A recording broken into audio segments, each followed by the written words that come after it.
mas o primeiro desafio é encontrar o conjunto de convidados que permitam uma conversa interessante. Depois o segundo desafio é encontrar o nome, no fundo, para dar forma ao painel. Conseguiu-se o segundo. E resolvemos chamar identidades autorais. Como o Joel estava a dizer, faltam ali mais... Não, estão ali mais 2 pessoas, não é? Portanto, é um painel constituído por 5 pessoas e o Joel já vai explicar um bocadinho isso. E também por isso é que ele está aqui e também por isso é que parte da razão de se chamar as identidades autorais. Portanto, o Pedro Cipriano, que eu vou voltar a apresentar, está aqui mais como escritor, com um livro publicado, que são Os Nuvens de Hamburgo, do que propriamente como editor da Divergência.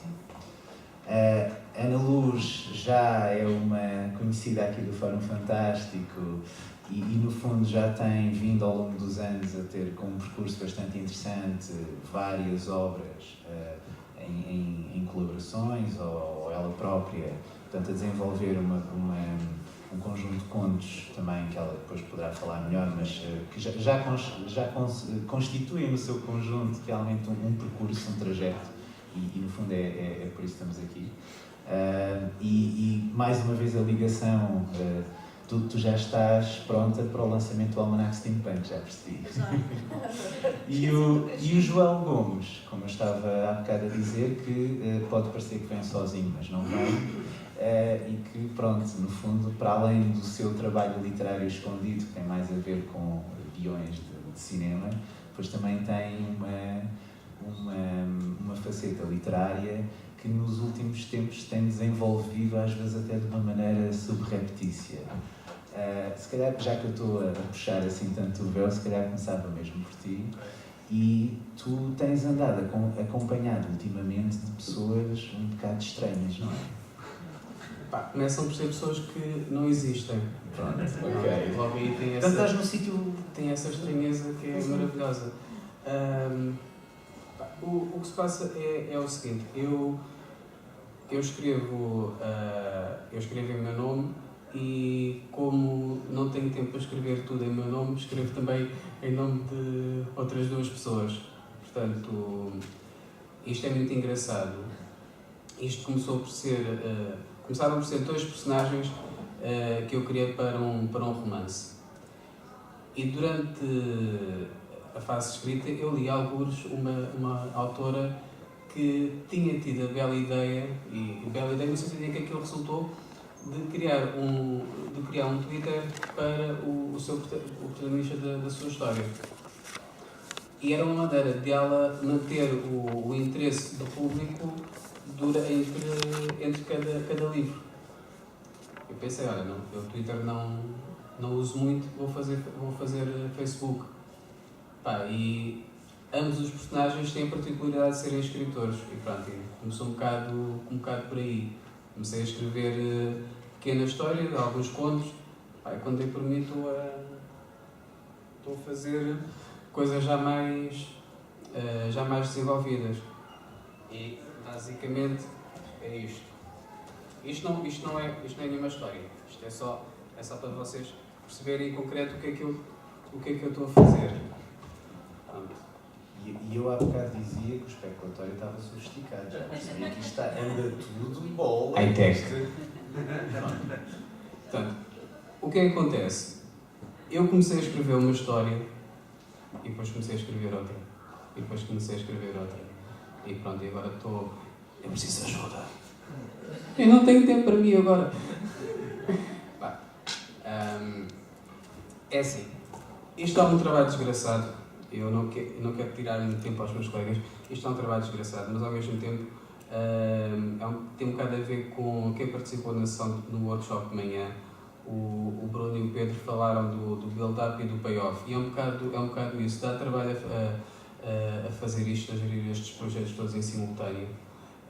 Mas sempre que conclui uma etapa, é uma grande satisfação, independentemente do resultado ou do feedback, é a satisfação que eu tenho de ter conseguido terminar aquela fase. Isso paga o tempo todo que se investe. Mas lá está, no fundo, convidei os três também porque vocês têm uma perspectiva não só em relação à escrita, mas também à maneira como apresentam as vossas obras. No teu caso, não é só as obras serem de pessoas fictícias, é tu investires na comunicação dessas pessoas fictícias e mesmo no diálogo dessas pessoas fictícias. Sim. As pessoas têm todas site, têm todas Facebook, já têm Twitter, têm todas blogs e essas coisas todas e interagem muito umas com as outras. Estes dois fulanos estão-me sempre a insultar. É uma maneira de dizer que chamávamos a mim próprio. E há muita gente que não se dá conta disso. Que não se dá conta disso. Alguns dos melhores elogios que eu já recebi foi aos outros dois. Vão falar uma vez, eu quero fazer um filme, mas precisamos de dinheiro. Pronto, precisamos de dinheiro, então trata lá disso.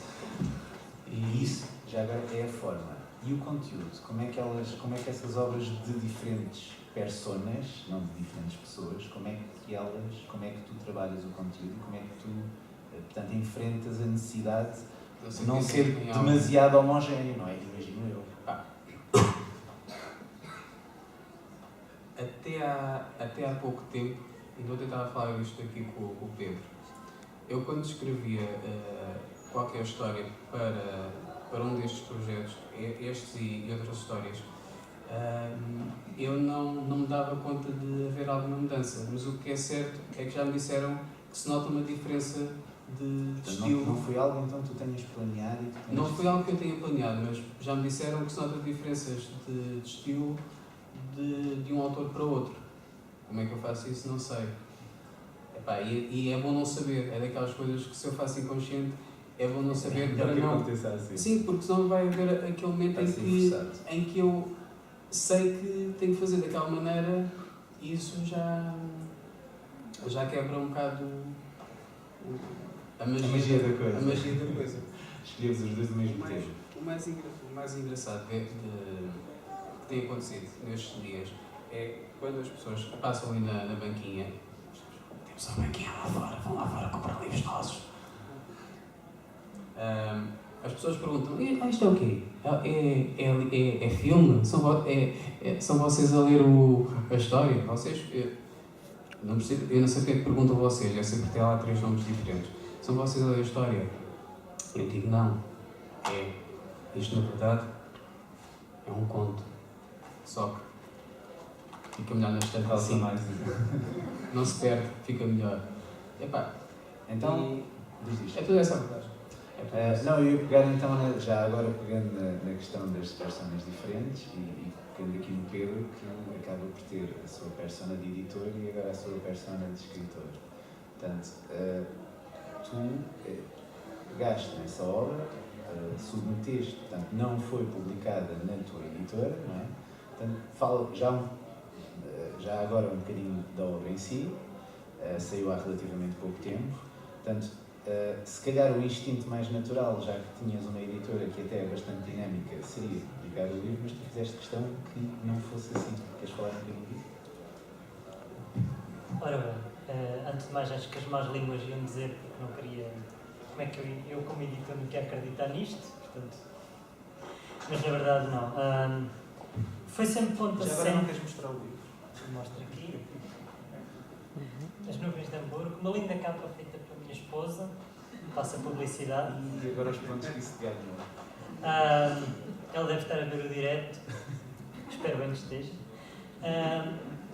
Basicamente, quando eu fundei a Editorial Divergência, ficou decidido que não era para publicar os meus livros. A ideia por trás da Editorial Divergência era mesmo promover os escritores portugueses, não era promover o escritor português que se chama Pedro Cipriano. E como isso, este livro foi já escrito em 2014, durante um NaNoWriMo também, isto sou um fã assíduo, e ficou na gaveta durante algum tempo. De vez em quando havia alguma oportunidade para mandar manuscritos, eu lá mandava. Alguns ainda estou para ter resposta. E eu fui sempre mandando, nunca desisti. Até que em abril deste ano mandaram uma resposta de volta e eu, estou a gozar comigo, só pode.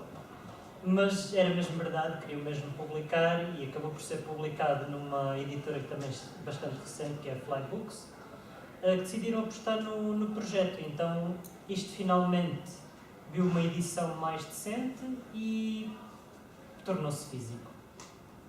Este livro começou, já agora passo para o livro também, começou com uma premissa muito simples. O que é que aconteceria se pudéssemos viajar no tempo? Mas não é aquelas viagens no tempo que temos uma máquina, viajamos para o tempo, decidimos onde é que vamos parar, em que época vamos parar. Não. Caos. Total caos. A personagem pode viajar no tempo, mas primeiro nem sabia muito bem o que eu podia fazer até lhe começar a acontecer. E depois ela não tem controle nenhum de da época quando vai parar. Ela vai de Erasmus para a Alemanha e quando lá chega, uma das primeiras coisas que ela vê é bandeiras com uma suástica, aquelas bandeiras vermelhas com o círculo branco e a suástica preta. Ela vê isso e ela sabe, e como alguns também devem saber, é proibido na Alemanha ter uma coisa dessas.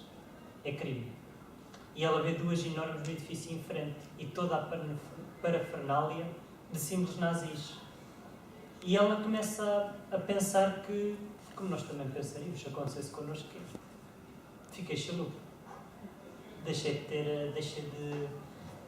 Fritou aqui completamente qualquer coisa. Ela pensa isso, só que começa a perceber-se que há ali umas coincidências, que é, ela vai sempre parar a época nazi e começa a notar que há um soldado que aparece sempre. Obviamente que ela começa-se a questionar quem é este soldado, como nós também nos estaríamos a questionar nós próprios. E obviamente gostaria de saber mais. As surpresas, acho que começa aqui, as surpresas é que ela começa a perceber que pode interagir com o passado. E aqui começamos a pensar, será que é um paradoxo? Será que ela pode modificar o passado? Ou será que o passado já iria acontecer desta maneira? Ou será que o presente, para ser presente, necessita que ela vá ao passado para completar as coisas? Isso é uma questão que eu não vou responder, obviamente, que deixo, caso estejam interessados em saber mais. Deixa-me perguntar-te primeiro porquê Hamburgo e depois porquê a escolha de uma personagem principal feminina. Porque não é que seja nenhum preconceito, mas quando se pega num livro, neste caso, de um autor masculino, assim que se começa a ler, pelo menos eu como leitor tive tendência até perceber que era uma mulher, de ouvir uma voz masculina e a seguir perceber que não. Portanto, o porquê dessas escolhas? E também porque, mais uma vez, tem a ver com a identidade. Tenho muito a ver. Olha, posso começar com a personagem. Porque é uma personagem feminina. Eu tive aqui, na semana passada, tive a sorte de finalmente conhecer um escritor que eu considero a minha maior influência, que é o Ken Follett. Apesar de ele não escrever nada de fantástico, ele é uma grande influência. Por duas razões. A primeira é que uma pessoa pega num livro dele e não larga até ao fim. Ele tem uma escrita simples, mas não simplória, e pega desde a primeira frase até à última, nós folheamos e continuamos e choramos aí quando chega ao fim. Outra coisa que ele tem e que eu admiro bastante são personagens femininas muito, muito fortes. Não sou aquele típico de personagens femininas que se viu, que felizmente já começa a mudar o paradigma, que é aquelas personagens femininas coitadinhas e que precisam quase de um príncipe encantado para as salvar. Esse paradigma felizmente começa a mudar, mas sempre nas histórias do Ken Follett as personagens femininas apareciam como protagonistas, não apareciam como damas em apuros que têm de ser salvas. E neste caso eu decidi também optar pela mesma paradigma, que a personagem feminina é a protagonista e não está à espera que apareça um príncipe encantado para a salvar, nem nada do género. Ela faz o próprio caminho. E eu acho que isso era muito importante de ser levado assim. Por outro lado, Hamburgo, normalmente um escritor de ficção especulativa escreve sobre aquilo que não sabe. Pelo menos acontece muito. Nunca viajei no tempo. Acho que pouca gente aqui deve ter feito isso. Se tiverem depois de algum reparo a fazer em relação a viagens no tempo, façam um favor, porque eu preciso sempre de experiências em primeira mão. Eu também não sou uma mulher, portanto, tinha que me pegar a qualquer coisa. Então, o real que eu me peguei neste caso foi Hamburgo. Eu vivi quase 5 anos em Hamburgo, primeiro como estudante de Erasmus, portanto, aqui uma ligaçãozinha, muito ténue. E eu conheci a cidade, não só o presente, como o passado dela. Muito do que eu sei do passado foram as próprias pessoas que não deixaram que a memória se esbatesse, que me explicavam: aqui aconteceu isto. E depois arranjavam-me livros para eu ver, tenho lá fotografias da década de 40, conseguia ver. E contribuo para tornar isto, em termos dos cenários reais, ao meu melhor conhecimento, eles são todos restos, tanto da parte do presente como do passado. Aqueles edifícios, aqueles sítios, existiram mesmo naqueles sítios. E aconteceram lá aquelas coisas. Eu não posso dizer todas quais são, senão estragava aqui um pouco a surpresa. Mas foi essa a parte mais real que eu me peguei, que foi a cidade. A cidade, como se não é um elemento fantástico, não é um elemento de ficção. As coisas aconteceram realmente assim. Ana, pegando então no fantástico e na ficção, tu tens participado mais em... Eu há bocado estava a falar que tinhas livros teus, livros em colaboração, aliás estou a ver aí vários. Tu tens-te dedicado mais ao formato conto? Sempre. E portanto, queres falar um bocadinho sobre como é que fizeste, entre aspas, como é que tomaste essa decisão e mais ou menos como é que têm corrido as coisas e depois, já agora, porque estás a lançar um livro agora, que inclusivamente já está ali fora na Feira do Livro à venda, e portanto, como é que vês este novo livro em relação ao que tem sido o teu trajeto? Obrigada. Primeiro, obrigada pelo convite por estar cá hoje. Obrigada por estarem aqui. Pois eu, alguns no final do milénio passado, descobri uma associação que se chamava Simetria. Que ainda se chama Simetria, neste novo milénio. E foi daí que comecei a escrever. O porquê do conto tem uma razão muito simples. A primeira coisa que eu escrevi, que foi publicada, tinha 98 palavras. Eu contava uma história, incluindo o título, com 98 palavras. Depois passou para 100, cresceu um bocadinho. Depois passou para 150, e aqui entra a simetria, porque eu participei num concurso de mini-conto dessa associação, da Simetria. Tive logo a sorte de ter um conto premiado, chamava-se Todas as Noites, tinha 150 páginas. Daí para 150 páginas, perdão, 150 palavras, 150 páginas, tem este livrinho finalmente, quase 20 anos depois. E há aqui dois aspectos que eu gostava de salientar. Eu nunca tinha pensado em escrever ficção científica, que não escrevo. Tenho um ou outro conto que toca a fronteira da ficção científica. Eu escrevo mais fantástico.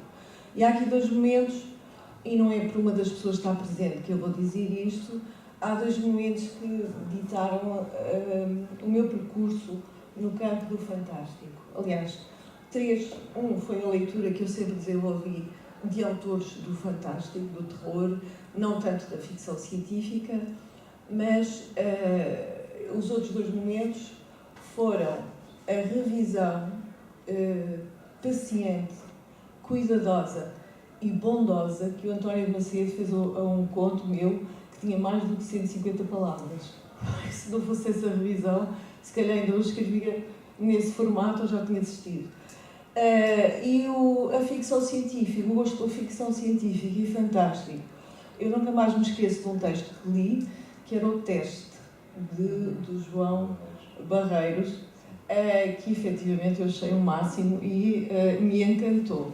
Ainda hoje me lembro do conto quando vou de metro e passo por aquele bocadinho ao ar livre e lembro-me das grades nas carruagens para proteger as pessoas, de modo que...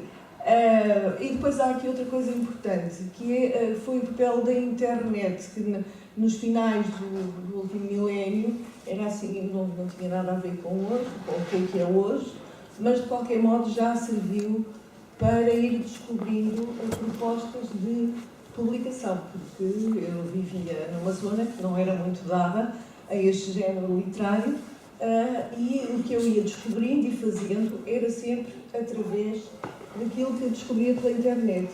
Também a colaboração com essa associação, daí ter participado, por exemplo, no ano 2000, editei um conto nesta antologia, que tem por título O Lugar de Mulher na Cozinha.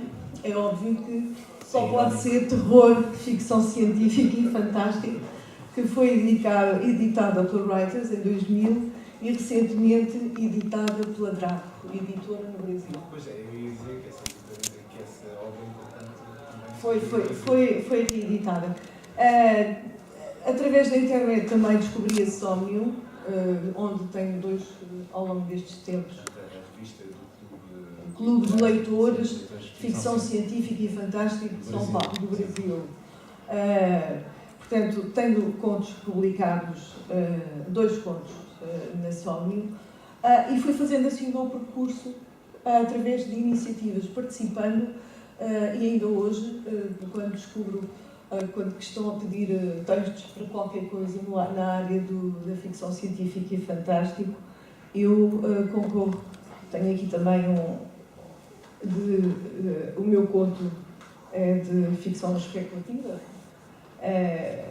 portanto, como se como é que é? Se a República nunca tivesse existido, é assim uma coisa. Tenho 2 livros, no entanto. Tenho aqui também uma participação na Imaginalta. Pronto, ao fim e ao cabo, portanto, o meu percurso tem vindo a ser feito através de participações em revistas e online ou em papel. No entanto, eu tenho que referir que houve 2 editoras que apostaram em 2 livros meus de contos.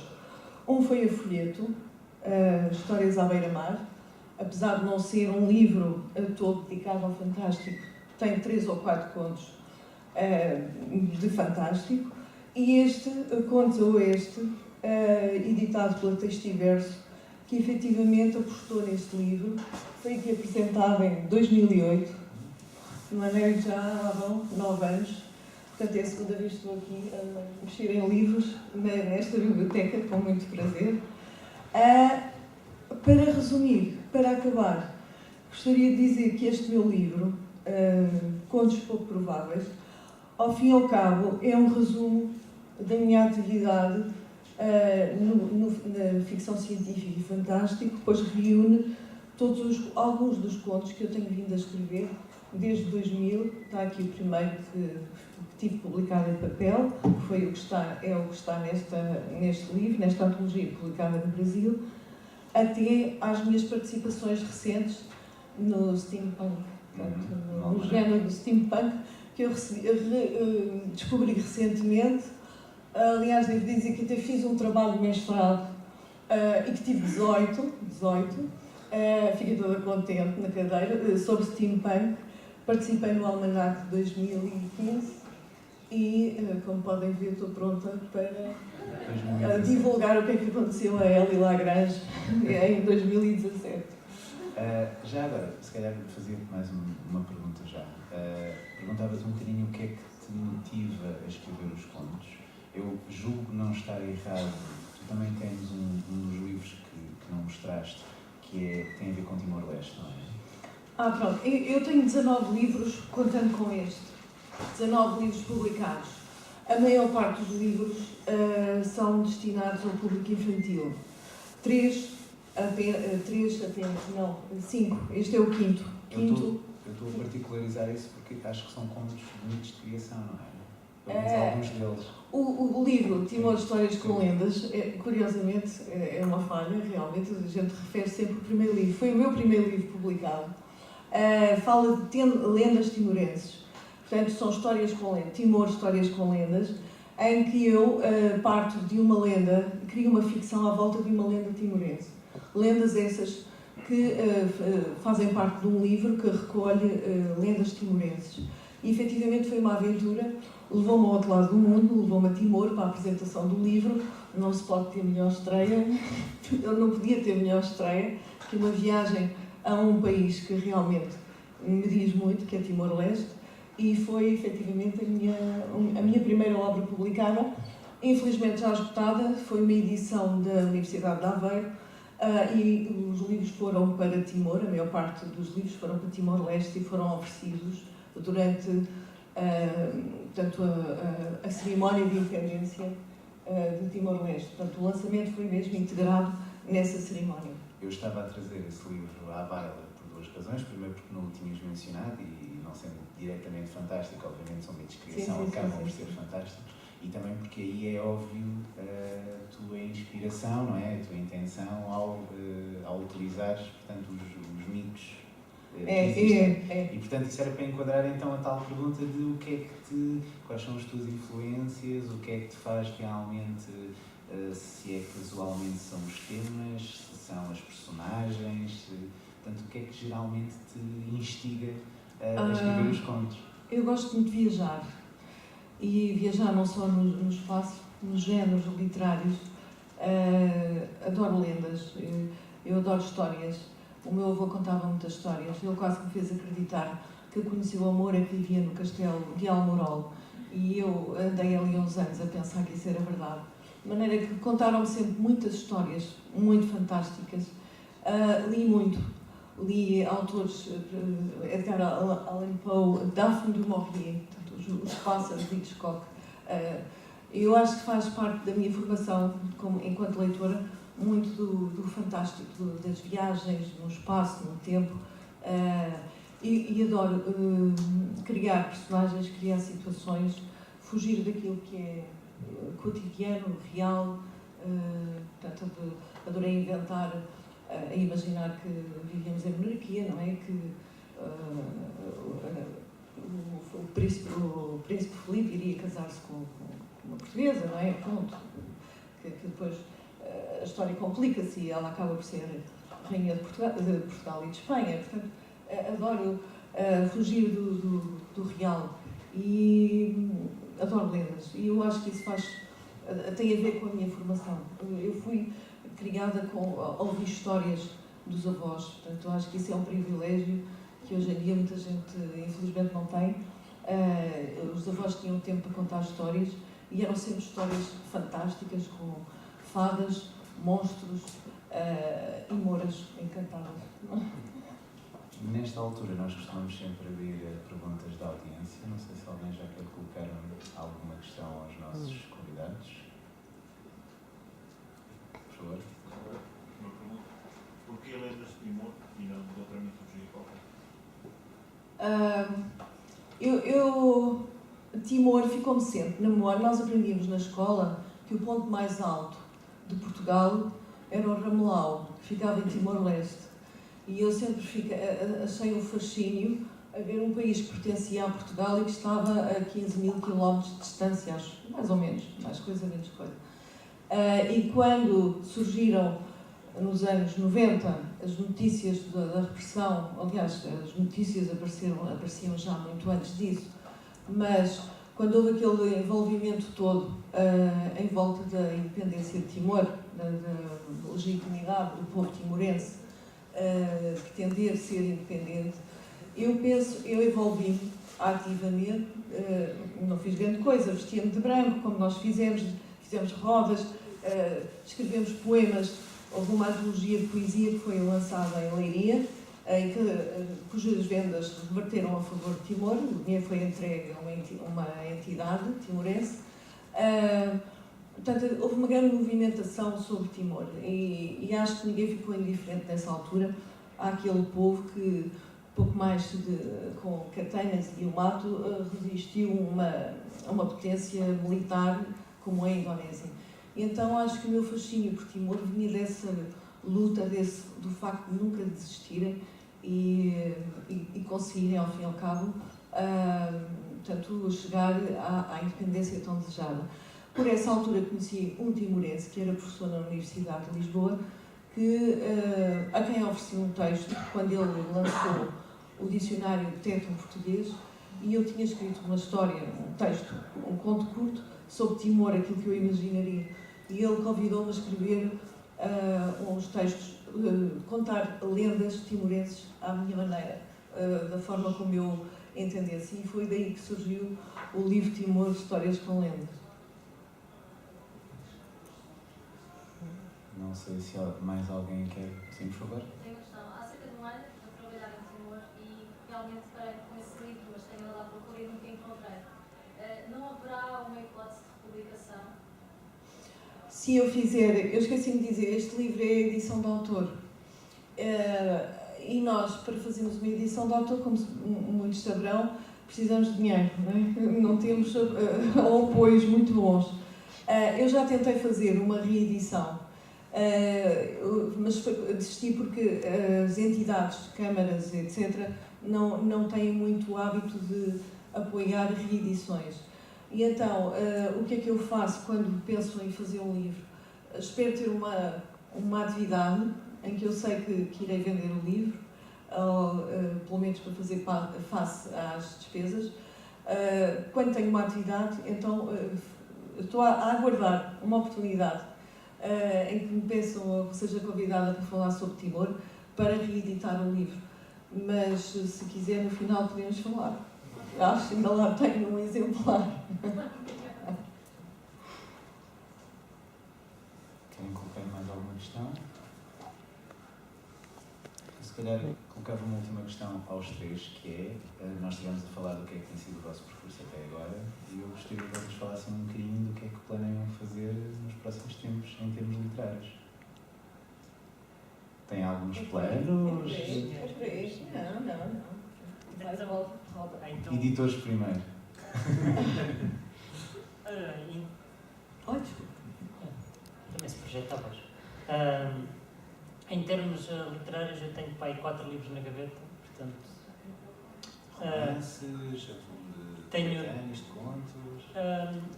Tenho 2 coletâneas de contos, mas são mais ou menos de acesso livre. Se alguém quiser, eu envio-vos. Provavelmente nunca irão ver a edição em papel, e são também trabalhos em construção, portanto, a qualquer altura podem ter lá mais 2 ou 3 contos lá pelo meio daqui. É uma espécie de manto de retalhos, 2 universos diferentes. Para além disso, tenho 2 policiais que precisam de ser bastante limados, e tenho uma história de... eu nem sei como é que eu chamo aquilo, mas provavelmente Green Punk. Aí que estou a trabalhar... Wi-Fi. Tem um novo conceito.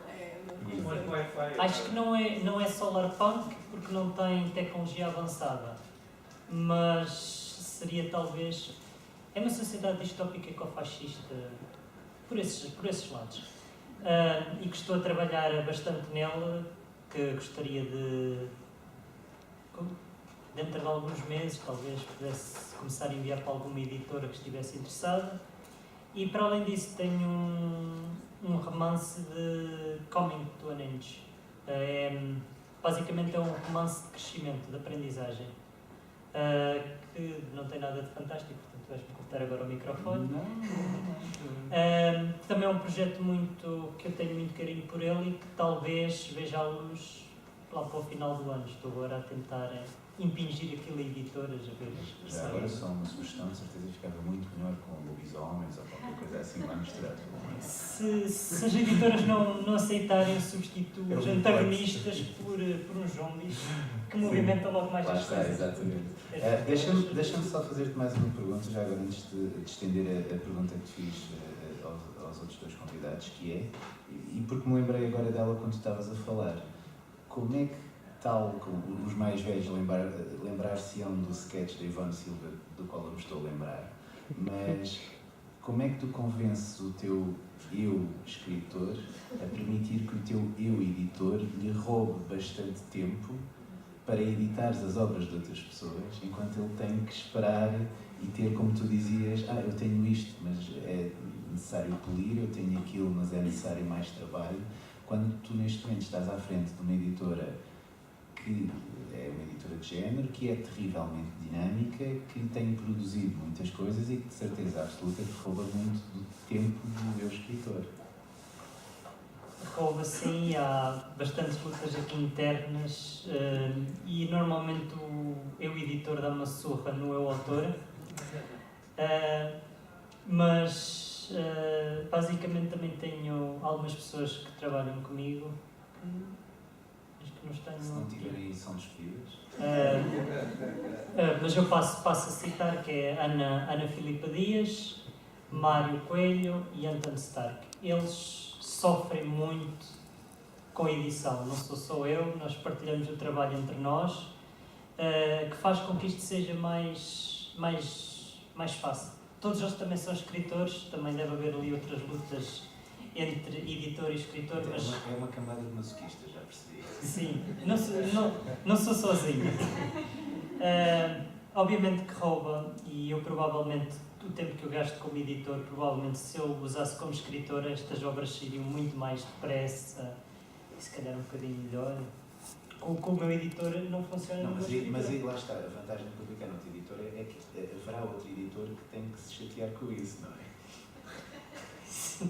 Então estendendo a mesma pergunta acerca do que é que planeiam fazer no Olha, futuro próximo. assim, no futuro imediato, portanto, é o lançamento deste livro, Contos Pouco Prováveis, vai ser em Leiria no dia 21 de outubro, em princípio. Terá a apresentação de Maria do Céu Menezes. Também estou a aguardar por novidades da Imaginalta relativa que tem a ver com Lisboa, um guia, Lisboa. Estou mais ativa na área da literatura infantil, vou ter 2 livros ainda este ano, apresentados, mas para crianças. E estou à volta com um texto de ficção especulativa, porque não sei muito bem como é que é de resolver, como é que é de viajar no tempo. Acho que vou comprar esse livro para ver qual é a solução que arranja. Sem fazer plágio, claro, sem fazer plágio.